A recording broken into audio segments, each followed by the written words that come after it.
The Hammond Museum was formed by Natalie Hammond, who actually was a millionairess, the daughter of a very wealthy man, John Hammond. She was kind of an eclectic kind of person. She went around the world traveling to different places. She was interested in Tibetan culture, into Japanese culture, Chinese culture, before anybody even heard of these countries. One of the things that this museum was established for was the creation of where East meets West. And she wanted to use this museum as a platform to actually introduce the Eastern culture to many people. We have been searching for a way of bringing the spirit of Japanese tea to this part of Westchester. And now, thanks to Mr. Yanagi's very gracious gift, we have a beautiful place to do tea here. So we're very, very happy. We're very, very happy that it will be a place where people from different schools of tea can do tea. And so we're very thankful for that, and for all the people, all of you who will help us find new ways of sharing this beautiful, beautiful tradition.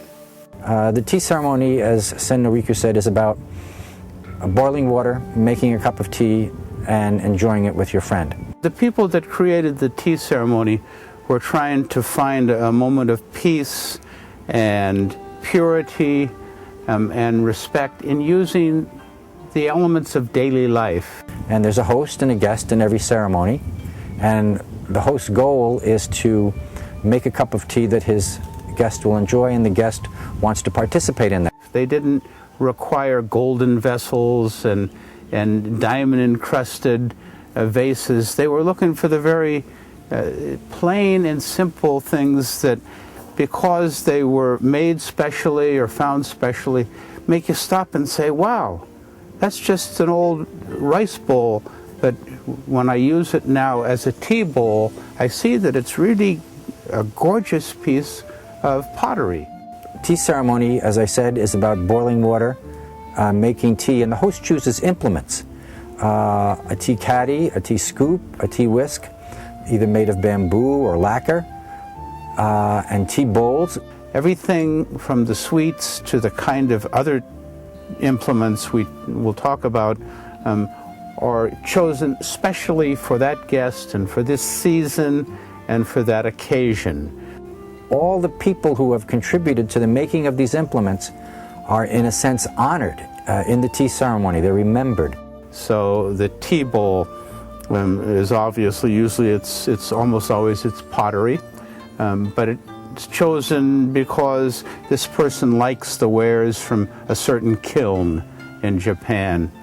And then if you choose Oribe bowl, which is green and black and a kind of a yellow, then you wouldn't use that kiln's bowls for the other implements used, the candy dish or the cold water container. You choose something else that contrasts and balances with that bowl. There are several principles, one of which is respect. So it's the host respect for the guest respect for the host, everyone's respect for the farmers who grew the tea, for the artisans who made the implements that we're using to make the tea. The host is attempting to create a real sense of purity in the room. So the environment that people are trying to create is one of harmony. A third concept is purity, and it means cleansing. So all the implements are cleansed, but it also means cleansing yourself of your fears, of your anger, of your hang-ups, leaving it outside the tea room, entering a special space where you're really concerned with these principles to try to establish a sense of tranquility. There's a special kind of flower used in the tea ceremony. They call it tea flowers. And it's even simpler than what you will see if you go to a ikebana exhibit. The idea is that you have walked along and gathered some flowers and plants growing along the side of the road, and you arrange them in your hand and put them in a utensil. This dress is called a kimono, and this is called a hakama. And you will not see people walking around like this in Tokyo today, unless you happen to see me or see someone else going to a tea ceremony, and that's few and far between. You'll see bridegrooms at their wedding ceremony dressed like this. But this is an old form of dress that I don't really believe has any symbolism. So we just happen to have Tomoko-san with us here, who is wearing a lovely kimono. Notice the nice light colors for spring with flowers on it.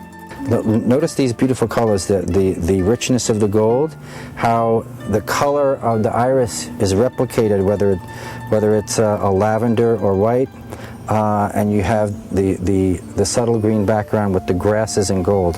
And yes, everything is silk, really, and this is just tying everything together. Yeah, it is very honor to wear kimono in the United States because kimono is very traditional and the heart of our company, heart of our country, yes. Yeah. But it's making you see the beauty that's alongside the road, right in front of your face, if you just stop and listen to it. So people who see this culture, this Eastern culture here in the Hammond Museum, can be inspired and say, wow, I don't have to go to Japan. I could be right here and actually create my own world.